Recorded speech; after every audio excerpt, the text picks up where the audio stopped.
একটা অভিশপ্ত মাটির পুতুল, যেটাকে ভাঙার পর থেকে শুরু হয় ভয়ঙ্কর সব অদ্ভুত ঘটনা। এক গর্ভবতী মহিলা ধীরে ধীরে বদলে যেতে থাকে।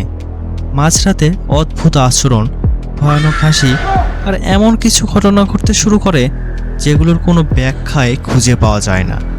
কিন্তু আসল রহস্যটা আরও ভয়ঙ্কর, কারণ এই পুতুলের সাথে জড়িয়ে আছে মৃত আত্মা, কালো জাদু আর বহু বছর আগের এক অভিশপ্ত ইতিহাস। আজকের এই ভিডিওতে আমরা দেখব কিভাবে একটা সাধারণ ভিআর প্রজেক্ট ভয়ঙ্কর অভিশাপের দরজা খুলে দেয়, আর কিভাবে সেই অভিশপ্ত পুতুলটা সবার জীবন ধ্বংস করতে শুরু করে। তো ভিডিওটা শেষ পর্যন্ত দেখুন, কারণ শেষের টুইস্টটা আপনাকে একবারে অবাক করে দেবে। আপনি দেখছেন অপরিচিত ক্যামেরা, যেখানে হরর মুভির রহস্য সহজভাবে তুলে ধরা হয়। তাহলে চলুন দেরি না করে শুরু করা যাক আজকের ভিডিওটি। মুভির শুরুতে একটি গেমিং কোম্পানির দুইজন স্টাফ সু এবং আইকে দেখা যায়, যারা একটি অনেক পুরাতন ও ভুতুড়ে টাইপের বাড়িতে এসেছিল। সু তার পার্টনারকে ভয় দেখাচ্ছিল। সে বলছিল যে, তুমি কি জানো বহু বছর আগে এই ঘরে কি হয়েছিল? এই বাড়ির একটি গল্প আছে। এখানে মেসিন নামে একটা মহিলা থাকতো, যে মাটির পুতুল তৈরি করতে খুবই দক্ষ ছিল।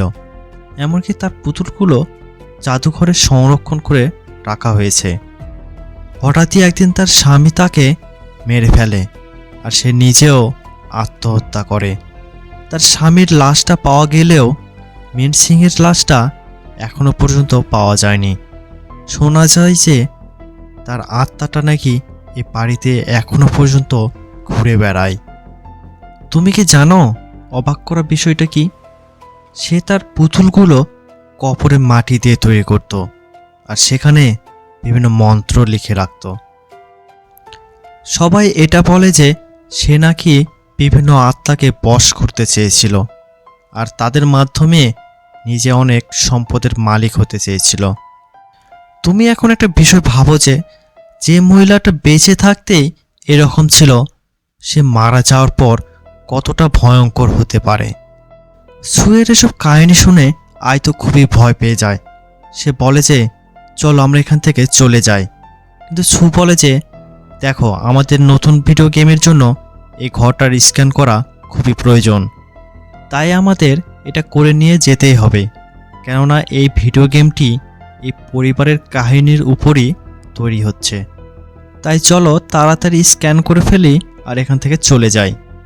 তারা পুরো ঘরটির স্ক্যান করা শুরু করে, সাথে ঘরে থাকা পুতুলগুলো এছাড়া বিভিন্ন জিনিসপত্রেরও স্ক্যান করতে থাকে। এরই মধ্যে আবার সু একটি মাটির পুতুল নিয়ে আয়ের পেছন থেকে তাকে ভয় দেখায়, আর তাকে বলে, এই পুতুলটা আমাদের সাথে রেখে দেই, বসকে দেখালে সে অনেক খুশি হবে। এরপর আয় সে পুতুলটাকে দেখছিল। সে দেখে যে পুতুলটার গায়ে কোন এক মন্ত্র লেখা ছিল। এরই মধ্যেই তার কানের কাছে কেউ বলে, পুতুলটি রেখে দাও।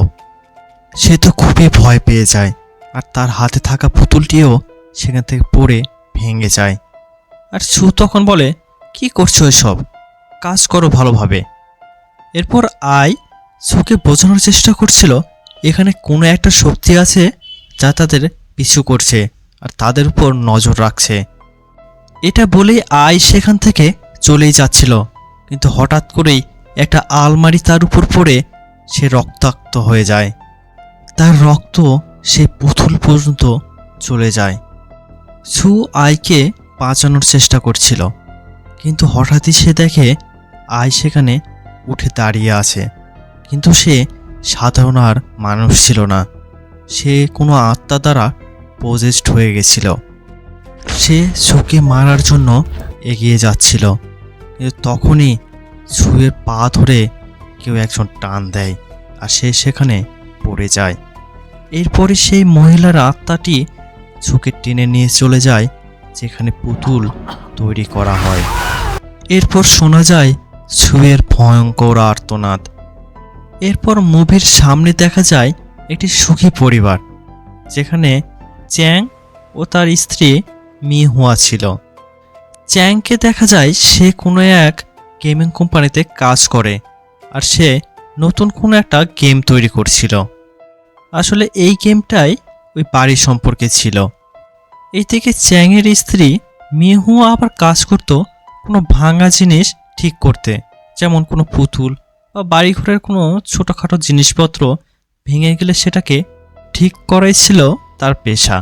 মিহুয়া তার কাজ থেকে ছুটি নিয়েছে, কেননা সে মা হতে চলেছে। এদিকে চ্যাংও বলে যে আজকে অফিসে গিয়ে বসের সাথে কথা বলবে তার ছুটির বিষয়ে। এরপর চ্যাং তার অফিসে গেলে বস তাকে জানায় যে সুকে কোথাও পাওয়া যাচ্ছে না, আর আই ফিরে আসলেও তার অবস্থাটাও একটু অন্যরকম ছিল। এইদিকে আমাদের এক সপ্তাহের মধ্যেই গেমের ডেমোটা দেখাতে হবে, তাই তোমাকে এই গেমে কাজ করতে হবে।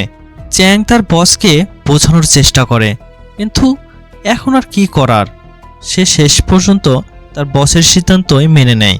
এরপর চ্যাং আয়ের কাছে যায়, আর তার কাছ থেকে সে বাড়ির স্ক্যান করা ডিভাইস ও বাকি জিনিসপত্রগুলো নেয় এবং সেগুলো নিয়ে তার বাড়িতে চলে আসে।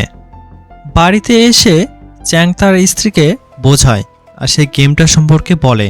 সে আরও বলে যে এই গেমটাতে যদি আমরা সফল হই তাহলে আমাদের সন্তানের ভবিষ্যৎটা উজ্জ্বল হবে, আমাদের আর কখনো অর্থের কোনো সমস্যা হবে না।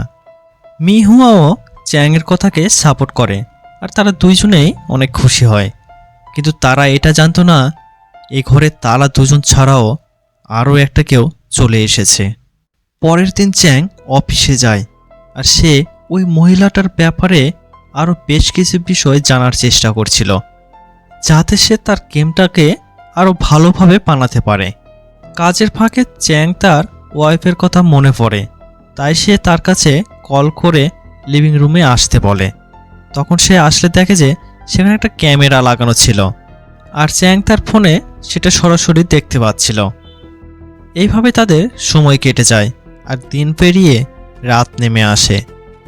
রাতে যখন তারা দুজন ঘুমাচ্ছিল তখন মিহুয়া কিছু একটা আওয়াজ শুনতে পায়, আর সে উঠে এসে দেখে ক্যামেরাটা এদিক ওদিক ঘুরছিল। সে ভাবে যে ক্যামেরাটা হয়তোবা নষ্ট হয়ে গেছে। এরপর সে জল খেতে যায়, আর তখন সে শুনতে পায় মহিলা কোঠে কেউ গান বলছে। মিহুয়া অনেক ভয় পেয়ে যায়, সে চ্যাংয়ের কাছে যেতেই চাচ্ছিল, ঠিক তখনই সেই পুতুলটা থেকে একটা শক্তি বের হয়ে আসে আর মিহুয়াকে পজেস্ট করে নেয়। চ্যাং তো এসব কিছুই জানতে পারে না, কারণ সে ঘুমাচ্ছিল। সকালে চ্যাংয়ের ঘুম ভাঙলে সে দেখতে পায় যে মিহুয়া অনেক সকালেই ঘুম থেকে উঠে গেছে। এরপর তারা দুজন একসাথে নাস্তা করছিল। নাস্তার খাবারটা অনেক গরম ছিল, তাই চ্যাং সেটা খেতে পারছিল না, কিন্তু মিহুয়া সেটা খুব আরামসেই খেয়ে ফেলছিল। এই বিষয়টা চ্যাংয়ের কিছুটা অবাক লাগে, কিন্তু সে এটা জানতো না সামনে আরও কি ভয়ঙ্কর হতে চলেছে। এরপর মুভির সামনে দেখা যায় চ্যাং মেশিনের বোনের সাথে দেখা করতে গেছে তার সম্পর্কে জানার জন্য। চ্যাং দেখে যে তার বোন তার ব্যাপারে অনেকটাই দুঃখী ছিল, কেননা মেশিনের বডিটাও এখন পর্যন্ত কোথাও পাওয়া যায়নি। সে বলে যে আপনাদের গেমের কারণে হলেও তার সম্পর্কে যদি জানা যেত। মেশিনের ব্যাপারে সব কিছু জানার পর চ্যাং শেষ পর্যন্ত গেমের প্ল্যাটফর্মটা তৈরি করে ফেলে, আর ভিআর ক্লাসের মাধ্যমে সেই গেমটাকে শ্যুট করা শুরু করে। সব হরর গেমের মতোই এই গেমেও চ্যাংকে সেই ভুতুড়ে বাড়ি থেকে কোনোভাবে বের হয়ে আসতে হবে। গেমের ভেতরে সে ওই বাড়িটাতে পৌঁছায়, আর সে সেখান থেকে বের হয়ে আসার চেষ্টা করলে বারবার কোনো একটা শক্তি তাকে বাধা দেয়। এরপর হঠাৎই চ্যাংয়ের সামনে মেশিনের সেই আত্মা চলে আসে, আর সে তখন ভয় পেয়ে ভিআর গ্লাসটা সাথে সাথে খুলে ফেলে। চ্যাং তার স্টাফদের বলে, তোমরা মেশিনের আসল ইমেজটা গেমে কেন ব্যবহার করেছ? তার বোন এটা করতে বারণ করেছে। কিন্তু তার স্টাফরা বলে গেমে মেশিনের কোনো আসল ইমেজই ব্যবহার করা হয়নি। এরপর চ্যাং গেমের ফুটেজগুলো চেক করা শুরু করে, কিন্তু আসলে সেখানে কোনো ইমেজ ব্যবহার করা হয়েছিল না। তাই এই বিষয়টা তার খুবই অবাক লাগে। এরপর তারা সবাই ভাবে যে সেই ভিআর গ্লাসটাই হয়তোবা খারাপ হয়ে গেছে, কিন্তু তারা এটা জানতো না সামনে আরও কি হতে চলেছে। এরপর দেখা যায় মিহুও তার কাজ করছিল, আর সে অনেক চিন্তিতও ছিল। হঠাৎই সে বুঝতে পারে তার আশেপাশে কোনো শক্তি ঘোরাফেরা করছে। সে সেই জায়গা থেকে পালিয়ে যাবেই, কিন্তু তার আগে ওই শক্তিটা দরজাটা লাগিয়ে দেয় আর তার কানের কাছে বলে, আমার রক্ত চাই, আমার রক্ত চাই। এরপর সে আবার সামনে আয়নাতে দেখে যে তার মতোই কেউ সেখানে দাঁড়িয়ে আছে। আয়নার ভেতরে ওই মহিলাটি যেমন যেমন করে ঠিক ওই রকমই মিহুও করতে থাকে। আয়নার ভেতরে মহিলাটি এক হাতে ওই পুতুলটা নিয়ে আছে আর আরেক হাতে একটা ছুরি নিয়ে আছে, আর সেই ছুরি দিয়ে নিজের বুকেই চিরে রক্ত বের করতে শুরু করে। মিহুও ঠিক ওই রকমটাই করতে থাকে। এরপর সে তার নিজের রক্ত আর কিছু মাটি মেখে সেই পুতুলটার ভাঙা অংশটা ঠিক করে। সে আর আগের মতো ছিল না, সে ভয়ঙ্কর শয়তানে পরিণত হয়ে গিয়েছিল। চ্যাং তার কাজ শেষ করে রাতে বাসায় ফিরে আসে। এসে তার স্ত্রীকে দেখতে পায় না কোথাও। সে ভাবে যে সে হয়তো অনেক টায়ার্ড হয়ে গেছে, এই জন্য সে ঘুমাচ্ছে। তাই সে রুমে যায় আর এসি কমাতে থাকে। তখনই মিহু জেগে যায় আর সে অনেক রেগে গিয়ে বলে এসি যেন সে না চালায়। এই বিষয়টা চ্যাংয়ের খুবই অবাক লাগে, কেননা আজ পর্যন্ত তার স্ত্রী তার সাথে এইভাবে কখনোই কথা বলেনি। তাই সে ভীষণ চিন্তিত হয়ে পড়ে। পরদিন চ্যাং অফিসে গিয়ে এই বিষয়টা নিয়েই ভাবছিল। তখন তার বস তাকে বোঝায় যে তুমি এই বিষয় নিয়ে বেশি দুশ্চিন্তা করো না, গেমটা শেষ হোক তারপর তুমি ছুটি নিয়ে নিও আর তোমার ওয়াইফের সাথে তখন সময় কাটিও, তাহলে সকল সমস্যার সমাধান হয়ে যাবে। এরপর চ্যাং আবারও কাজে লেগে পড়ে। সু আর আয়ের ভিডিও ফুটেজটা সে চেক করছিল। সেখানে সু আইকে ওই পুতুলটা দিচ্ছিল, কিন্তু সে পুতুলটা দেখতে পাবে তার আগেই আই তাকে কল করে। আই তাকে সে পুতুলটার সম্পর্কে কিছু বলতে যাচ্ছিল। এইদিকে আবার আমরা দেখি মিহুও পুরোপুরি শয়তানে পরিণত হয়ে গেছে। চ্যাং আয়ের সাথে ফোনে কথা বলছিল, এই জন্য সে ভিডিও ফুটেজে এই বিষয়টা দেখতে পায় না। এরই মধ্যে আবার আয়ের চিৎকারের শব্দ আসে। তাই চ্যাং দুশ্চিন্তায় পড়ে আয়ের বাড়িতে যায় তাকে দেখতে, কিন্তু এখন আর কোনো কিছুই স্বাভাবিক নেই। মিহুও বাড়িতে থেকেই আয়ের উপর আঘাত করছিল। সে ওখানে পুতুলের উপর যা যা করছিল, এখানে আয়ের উপর সেই রকমটাই হচ্ছিল। সেখানে পুতুলের দুইটা হাত ভেঙে দেয়, এদিকে আয়েরও দুই হাতই ভেঙে যায়। এরপর তার চোখে সেলাই করে দেয়। এরকম আরও বিভিন্নভাবে তার উপর টর্চার করতে থাকে।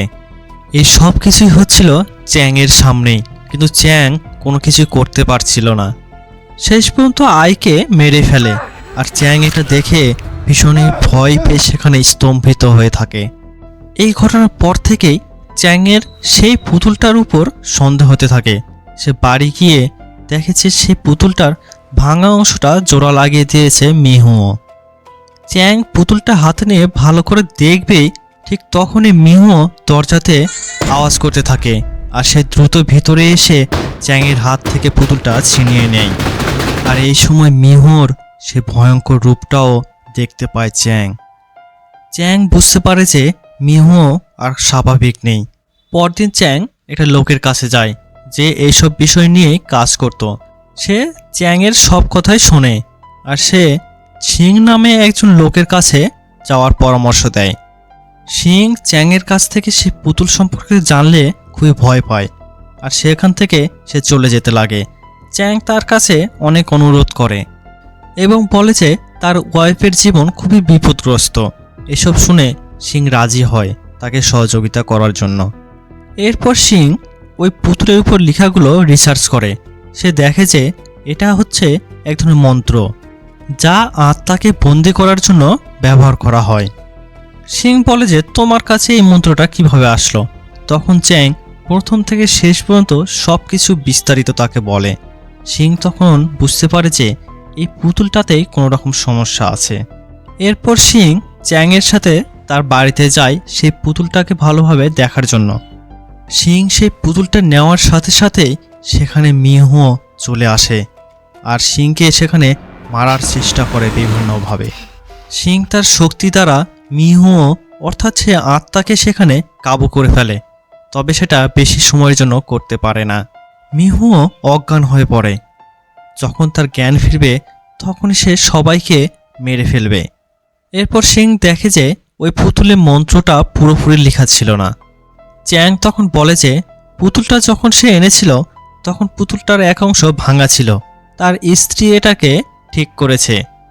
সিং তখন তাকে জানায় যে যখন এই পুতুলটা ভেঙেছিল তখনই এর ভেতরে থাকা আত্মাগুলো মুক্তি পেয়ে গেছে, আর ওই আত্মাগুলোই মিহুকে পজেস করে নিয়েছে।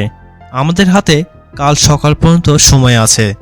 আমরা যদি কাল সকালের মধ্যে সেই মন্ত্রটা পরিপূর্ণ না করি তাহলে তোমার স্ত্রী মারা যাবে। সিংয়ের এই কাজ করার জন্য তাকে জানতে হবে যে এই পুতুলটা মেশিন কিভাবে তৈরি করে। এই জন্য সে মেশিনের বোনের কাছে যায় এবং তাকে জিজ্ঞাসা করে, কিন্তু তার বোন বলে যে সে এই বিষয়ে তেমন কিছু জানে না। এরপর সিং মেশিনের বোনের চোখে কাপড় দ্বারা বেঁধে দেয় আর মন্ত্র দ্বারা তাকে সেই অতীতে পাঠিয়ে দেয়। আর এইবারই আমরা এই পুতুল তৈরির আসল রহস্যটা দেখতে পাই। মেশিন আসলে কবরের মাটি দিয়ে এই পুতুলগুলো তৈরি করত। এই সময় মেশিন আবার গর্ভবতী ছিল। একদিন সে কবরের মাটিতে পুতুল তৈরি করার সময় হঠাৎই তার গর্ভপাত ঘটে, আর তখন সেই বাচ্চার ভ্রূণ দ্বারাই পুতুলটা তৈরি করে। এরপর যখনই আবার এই পুতুলটা আগুনে পোড়ানো হয় তখন থেকে এই পুতুলটাতে শয়তানের শক্তি দ্বারা অভিশপ্ত হয়ে যায়, আর এই পুতুলের ভেতরেই বহু আত্মা বাসা বেঁধে নেয়। এরপর থেকে এই আত্মাগুলো মেশিনের উপর ভর করত। সে এই আত্মাগুলোর বশীভূত হয়েই তার পুরো পরিবারকে সে নিজেই খুন করে, অর্থাৎ তার স্বামী তাকে খুন করেছিল না, সেই আত্মার বশীভূত হয়ে তার স্বামীকে খুন করেছিল। এরপর সে যখন স্বাভাবিক হয় তখন এই বিষয়টা সে বুঝতে পারে, আর পুতুলের পিঠে ওই মন্ত্রটা লিখে আর সকল আত্মাকে সেই পুতুলের ভেতরে বন্দি করে ফেলে। এরপর সে ওই পুতুলটাকে সাথে নিয়ে যেখানে পুতুলকে পোড়ানো হয় সেই ঘরটাতে সে পুতুল সহ আগুনে নিজেকে পুড়িয়ে দেয়। সে চেয়েছিল তার সাথে সাথে যেন ওই পুতুলে থাকা আত্মাগুলো শেষ হয়ে যায়, কিন্তু মুভির শুরুতে দেখানো সেই আয় আর সু সেই পুতুলকে মুক্ত করেছিল, আর পুতুলটা ভেঙে যাওয়াতে ওই আত্মাগুলো সেখান থেকে মুক্তি পেয়ে গিয়েছিল। এরপর সিং ও চ্যাং তাদের এসব কাজ সেরে সেখান থেকে চলে যাচ্ছিল। এই সময় সিং চ্যাংকে জানায় যে তাদেরকে ওই পুতুলের ভাঙা অংশটা জোগাড় করতে হবে আর সেই মন্ত্রটাকে পরিপূর্ণ করতে হবে। এর সাথে সাথে মেশিনের বইটাকেও খুঁজে বের করতে হবে, আর সেই শরীরেই এই আত্মাগুলোকেও বন্দি করে ফেলতে হবে, কেননা তারা আর ওই পুতুলের ভেতরে বন্দি করতে পারবে না। এরপর চ্যাং বলেছে এই ঘরটি আমাদের আগে থেকে স্ক্যান করা ছিল, সেখানে আমরা ভিআর গ্লাস দিয়ে দেখতে পাবো যে ওই ভাঙা অংশে কী লেখা ছিল। আমি সেই অংশটা দেখে সেই মন্ত্রটা পরিপূর্ণ করতে পারবো। সিং ওইদিকে মেশিনের লাশটা খোঁজার চেষ্টা করে, আর চ্যাং সেই ভিআর গ্লাসের মাধ্যমে পুতুলের ভাঙা অংশটা খুঁজতে থাকে। সে বারবার একটা ছায়া দেখতে পাচ্ছিল, অর্থাৎ সে মেশিনের আত্মাকে দেখতে পাচ্ছিল। মেশিন আসলে সেই পুতুলের ভাঙা অংশটাই তাকে দেওয়ার জন্য চেষ্টা করছিল, কিন্তু চ্যাং সেটা ভয় পাচ্ছিল। এমনকি প্রথমেও যখন সে ভিআর গ্লাসটা নিয়ে সেই গেমটা পরীক্ষা করতে গিয়েছিল তখনও সে মেশিনকে দেখতে পেয়েছিল, কেননা মেশিনও চায় এই খারাপ আত্মাগুলো যেন বন্দী হয়ে যায়। এইবার চ্যাং সে ভাঙা টুকরোটা পেয়ে যায় আর সেই মন্ত্রটা পরিপূর্ণ করে ফেলে। ওইদিকে সিংও মেশিনের সে বইটা পেয়ে যায়, কিন্তু এইদিকে সেই খারাপ আত্মাগুলো জেগে যায়। চ্যাং গাড়িতে দেখে যে মিহু সেখানে নেই, অর্থাৎ সে সিংকে আটকানোর জন্য সে বাড়িতে চলে গিয়েছে। সিংকে সেই পুতুল পোড়ানো ঘরেই আটকে দেয় আর সেখানে আগুন জ্বালিয়ে দেয়। চ্যাং সেখানে আসে সিংকে বাঁচানোর জন্য। সেই সময় মিহুও তাকে আটকিয়ে দিচ্ছিল, কিন্তু চ্যাং তার কাছে থাকা তাবিজ দিয়ে মিহুকে দূরে পাঠিয়ে দেয়। এতে সিং সেই জায়গা থেকে বের হয়ে আসে, আর তারা মন্ত্রের মাধ্যমে মেশিনের শরীরে সে আত্মাগুলোকে বন্দি করতে চাচ্ছিল, কিন্তু আত্মাগুলো মিহুয়ের রক্ত পান করে অনেক শক্তিশালী হয়ে গিয়েছিল। এই জন্য তারা আর তাদেরকে বন্দি করতে পারছিল না। সেই আত্মাগুলো মিহুকে মারার চেষ্টা করছিল। চ্যাং তখন সিংকে বলে যে আমার স্ত্রীকে কোনোভাবে বাঁচাও তুমি, কিন্তু সিং বলে যে আর কোনো উপায় নেই আমার কাছে, মিহু এর বডিতেই ওই আত্মাগুলোকে কয়েদ করব আমরা। কিন্তু চ্যাং এটা কোনোভাবে মেনে নিতে পারছিল না। সে তখন বলে যে তুমি আমার শরীরে ব্যবহার করো, আর সে নিজের শরীরেই ওই মন্ত্রগুলো লিখে ফেলে। এরপর সেই আত্মাগুলো চ্যাংয়ের শরীরে প্রবেশ করে, আর সিং সেই আত্মাগুলোকে চ্যাংয়ের শরীরের ভেতরেই বন্দি করে ফেলে। এরপর সিং মিহুকে সাথে করে নিয়ে সেখান থেকে চলে যায়, আর চ্যাং হয়তোবা সেখানেই মারা যায়। এরপর সময় কেটে যায়, আর মিহু এর বাচ্চা হয়। সে অনেক খুশি ছিল, তবে তার এখনও চ্যাংয়ের কথা অনেক মনে পড়ে। এরপর মিহু এর কাছে একটা পার্সেল আসে, যেটা ওই গেমিং কোম্পানি থেকেই এসেছে। এখানে দেখা যায় যে চ্যাং তার ওয়াইফ মিহু এর জন্য একটা গেম তৈরি করে রেখেছিল, যেটার মাধ্যমে চ্যাং যদি কখনো নাও থাকে কিন্তু মিহু তার সাথে কথা বলতে পারবে, দেখা করতে পারবে, সব কিছুই করতে পারবে। এখানে আমাদের মনে হতে পারে মুভিটা হয়তোবা এখানেই শেষ, কিন্তু না, এরপরও একটা টুইস্ট বাকি রয়েছে। আমরা দেখি যে মেশিনের সেই বোন, যার নাম ছিল লিউ, সে তার বোনের মতোই সেই অভিশপ্ত পুতুলটা তৈরি করতে যাচ্ছিল, যাতে সে রাতারাতি ফেমাস হয়ে যায়। তো এই ছিল মার্ভেল মুভি এর ভয়ঙ্কর এবং রহস্য ভরা গল্প। এই মুভির স্টোরি আর এন্ডিং আপনাদের কেমন লেগেছে সেটা অবশ্যই কমেন্ট করে জানাবেন। আর ভিডিওতে কোনো কিছু ইমপ্রুভ করা প্রয়োজন কিনা সেটাও জানাতে ভুলবেন না। কিন্তু ভিডিওটি ভালো লাগলে অবশ্যই লাইক দিন, শেয়ার করুন আপনার হরর মুভি লাভার বন্ধুদের সাথে। আর এমন আরও ভয়ঙ্কর মুভি এক্সপ্লেনেশন পেতে সাবস্ক্রাইব করে রাখুন অপরিচিত ক্যামেরা। আজকের মতো এখানেই শেষ, আবারও দেখা হবে নতুন কোনো রহস্যময় হরর মুভি এর সাথে।